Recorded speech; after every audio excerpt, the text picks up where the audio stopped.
পুরোপুরি 8 নম্বর 40-এর মধ্যে দেখতে পাচ্ছি পরীক্ষায় প্রশ্ন আসে।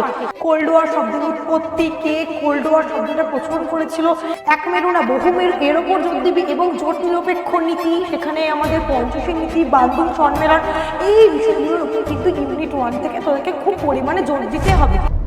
হ্যালো ক্লাস 12 থার্ড সেমিস্টার, কি পল সায়েন্সের কোন কোন বিষয়গুলোকে খুব খুঁটিয়ে পড়তে হবে এই নিয়ে তো মনে খুব চিন্তা। দেখ, সেই চিন্তা দূর করার জন্যই আজকের কিন্তু মূলত তোদেরকে নিয়ে এসেছি এই ভিডিওটা।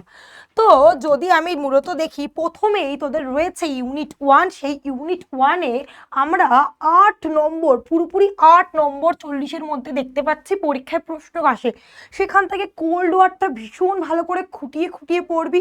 কোল্ড ওয়ার শব্দের উৎপত্তি, কে কোল্ড ওয়ার শব্দটা প্রচলন করেছিল, এর মধ্যে ন্যাটো ওয়ারশ এই যে সামরিক জোটটার উপর খুব বেশি গুরুত্ব দিবি, দ্বিমেরু কেন্দ্রিকতার উপর জোর দিবি এবং বর্তমান বিশ্ব এক মেরু না বহু মেরু, এর ওপর জোর দিবি এবং জোট নিরপেক্ষ নীতি, সেখানে আমাদের পঞ্চশীল নীতি, বান্দুং সম্মেলন, এই বিষয়গুলোর ওপর কিন্তু ইউনিট 1 থেকে তোদেরকে খুব পরিমাণে জোর দিতে হবে। চলে যাচ্ছে দ্বিতীয় অধ্যায়। দ্বিতীয় অধ্যায় যেখানে আমাদের ইন্টারন্যাশনাল অর্গানাইজেশনের কথা বলা হয়েছে, সেখান থেকেও পরীক্ষায় 40-এর মধ্যে 8 নম্বর আসবে। সেখানে মূলত ইউনাইটেড নেশনসের গঠন, উদ্দেশ্য, বিশেষ করে তার যে প্রধান 6টা অঙ্গ রয়েছে সেটা কিন্তু ভালো করে দেখবি এবং তার মধ্যেও জোর দিবি সাধারণ সভা, নিরাপত্তা পরিষদ এবং মহাসচিবকে, এবং বিভিন্ন যে এজেন্সি রয়েছে ইউনেস্কো, ইউনিসেফ, WHO, এগুলো কিন্তু খুব ভালো করে এদের প্রতিষ্ঠা, সদর দপ্তর এবং এদের কাজ দেখে রাখিস। এর পরের চ্যাপ্টার রয়েছে ইউনিট 3, যেখানে security in the contemporary world রয়েছে। এখান থেকে পরীক্ষায় 40-এর মধ্যে 7 নম্বর আসবেই। এর মধ্যে নিরাপত্তার ধারণা, বিশেষ করে প্রথাগত অপ্রথাগত নিরাপত্তাটা ভালো করে দেখবি। অপ্রথাগত নিরাপত্তার মধ্যে মানব নিরাপত্তা, সন্ত্রাসবাদ, তারপর পরিবেশগত নিরাপত্তার উপর কিন্তু খুব বিশেষ পরিমাণে জোর দিবি। চলে যাচ্ছি এর পরের ইউনিট 4, যেখানে রয়েছে আমাদের চ্যালেঞ্জেস অফ নেশন বিল্ডিং। এখান থেকে পরীক্ষায় আসবে 5 নম্বর। 5 নম্বরের মধ্যে দ্বিজাতি তত্ত্বটা একটু ভালো করে দেখিস।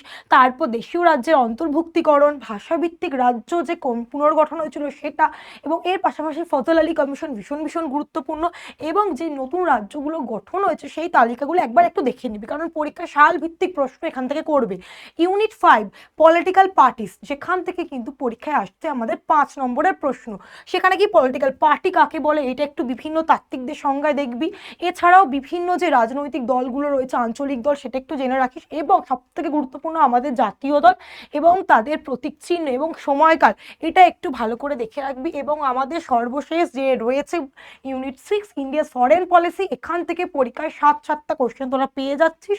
যেখানে ভারতবর্ষে যে look east policy, look West, act east policy, এই পলিসিগুলোকে একটু জোর দিবি। গুজরাট ডক্ট্রিনের উপর জোর দিবি।